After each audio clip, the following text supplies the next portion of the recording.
Blitzscaling is what we call both the general framework and the specific techniques that allow companies to achieve massive scale at incredible speed. If you're growing at a rate that is so much faster than your competitors that it makes you feel uncomfortable, then hold on tight, you might be blitzscaling. Amazon's incredible growth in the late 1990s and up through today is a prime example of blitzscaling. In 1996, a pre-IPO Amazon Books had 151 employees and generated revenues of $5.1 million. By 1999, the now public Amazon.com had grown to 7,600 employees and generated revenues of $1.64 billion. That's a 50 times increase in staff and a 322 times increase in revenue in just 3 years.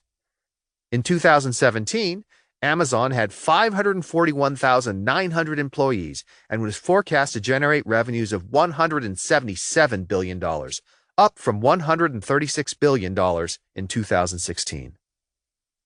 Dropbox founder Drew Houston described the feeling produced by this kind of growth when he told me, "It's like harpooning a whale. The good news is, you've harpooned a whale. And the bad news is, you've harpooned a whale." While blitzscaling may seem desirable, it is also fraught with challenges. Blitzscaling is just about as counterintuitive as it comes. The classic approach to business strategy involves gathering information and making decisions when you can be reasonably confident of the results. Take risks, conventional wisdom says, but take calculated ones that you can both measure and afford. Implicitly, this technique prioritizes correctness and efficiency over speed. Unfortunately, this cautious and measured approach falls apart when new technologies enable a new market or scramble an existing one. Chris earned his MBA from Harvard Business School in the late 1990s during the dawn of the networked age. Back then, his MBA training focused on traditional techniques, such as using discounted cash flow analysis to make financial decisions with greater certainty. Chris also learned about traditional manufacturing techniques such as how to maximize the throughput of an assembly line. These methods focused on achieving efficiency and certainty, and the same emphasis was reflected in the broader business world. The world's most valuable company during that time, General Electric, was beloved by Wall Street analysts for its ability to deliver consistent and predictable earnings growth. But efficiency and certainty, while innately appealing and very important in the context of a stable established market, offer little guidance to the disruptors, inventors, and innovators of the world.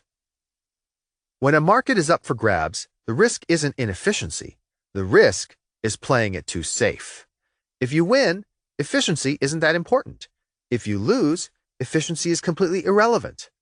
Over the years, many have criticized Amazon for its risky strategy of consuming capital without delivering consistent profits. But Amazon is probably glad that its inefficiency helped it win several key markets: online retail, ebooks, and cloud computing, to name just a few. When you blitzscale, you deliberately make decisions and commit to them, even though your confidence level is substantially lower than 100%. You accept the risk of making the wrong decision and willingly pay the cost of significant operating inefficiencies in exchange for the ability to move faster. These risks and costs are acceptable because the risk and cost of being too slow is even greater. But blitzscaling is more than just plunging ahead blindly in an effort to get big fast to win the market. To mitigate the downside of the risks you take, you should try to focus them. Line them up with a small number of hypotheses about how your business will develop so that you can more easily understand and monitor what drives your success or failure. You also have to be prepared to execute with more than 100% effort to compensate for the bets that don't go your way. For example, anyone who knows Jeff Bezos knows that he didn't simply mash his foot down on the gas pedal.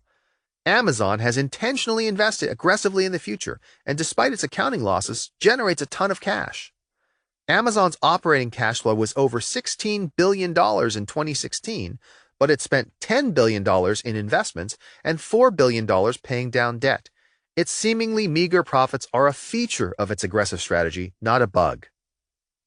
Blitzscaling requires more than just courage and skill on the part of the entrepreneur.